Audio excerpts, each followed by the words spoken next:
Lumière et paix pour aujourd'hui. Une série de thèmes bibliques écrits par Joachim Dias avec la voix d'Antonio Sala. Thème 16. La lumière qui révèle le mystère de l'immortalité.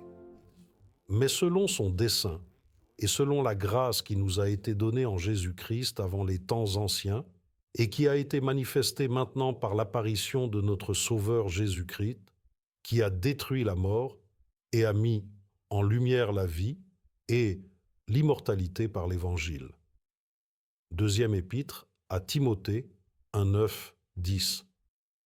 La question de la vie et de la mort a toujours été un sujet de débat philosophique et d'analyse scientifique. La question de l'au-delà, de la possibilité d'une vie après la mort, l'immortalité, de par sa nature transcendantale, relève du domaine religieux. Elle ne peut donc être clarifiée que par la révélation divine, la Bible, et acceptée par la foi, qui est un don de Dieu pour ceux qui veulent l'accepter. L'objectif de cette série de thèmes est de permettre progressivement à l'auditeur d'accepter ce don de la foi et la révélation du don gratuit de Dieu, qui est la vie éternelle en Jésus-Christ, notre Seigneur. Romains 6, 23. Immortalité. Qui est le seul être immortel? C'est Dieu, le seul Seigneur puissant, Roi des rois et Seigneur des seigneurs. Lui seul possède l'immortalité et habite une lumière inaccessible. Première épître à Timothée 6, 15, 16. Pourquoi la mort existe-t-elle? Car le salaire, c'est-à-dire la conséquence, du péché, c'est la mort, mais le don gratuit de Dieu, c'est la vie éternelle en Jésus-Christ, notre Seigneur. Romains 6, 23. Pourquoi Jésus est-il venu sur terre? Pour nous donner la vie.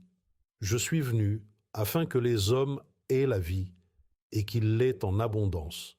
Jean 10, 10. La réalité de la mort. Qu'est-ce que la mort? La mort est le contraire de la vie. Pour comprendre le sens de la mort, il faut donc analyser comment l'homme est devenu vie.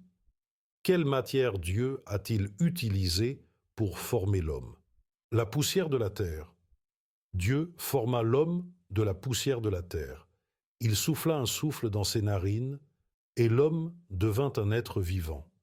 Genèse 2, 7. Qu'a fait Dieu pour que cette forme humaine devienne une âme vivante? Il souffla un souffle de vie.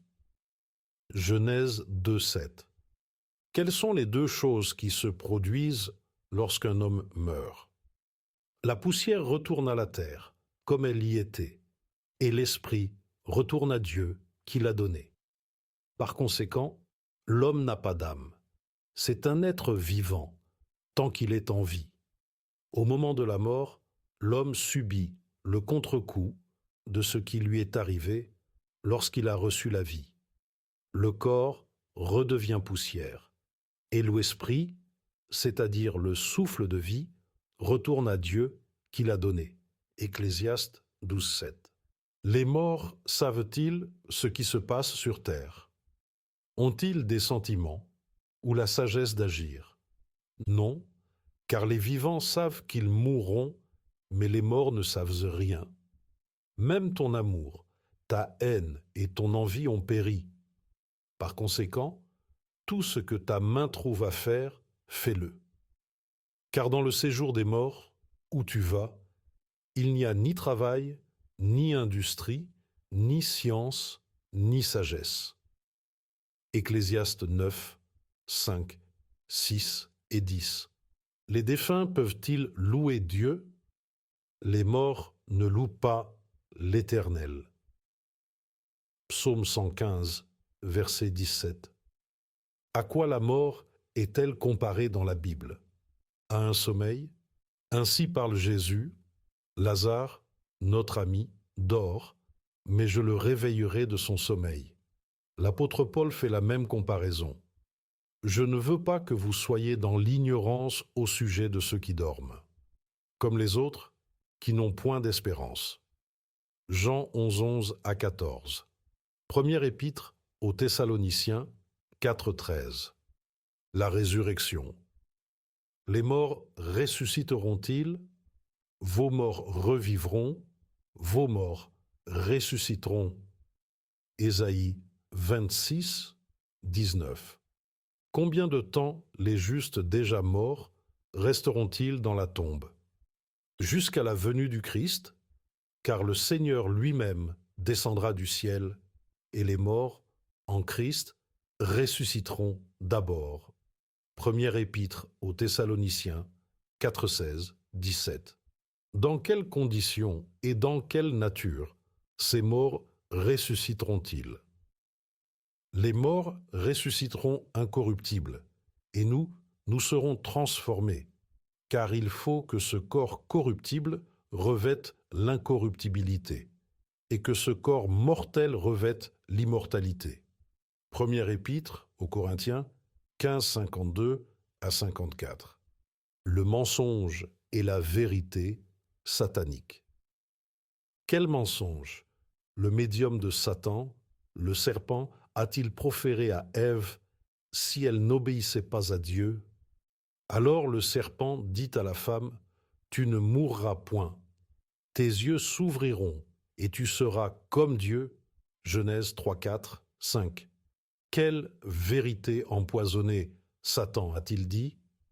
Tes yeux s'ouvriront, connaissant le bien et le mal.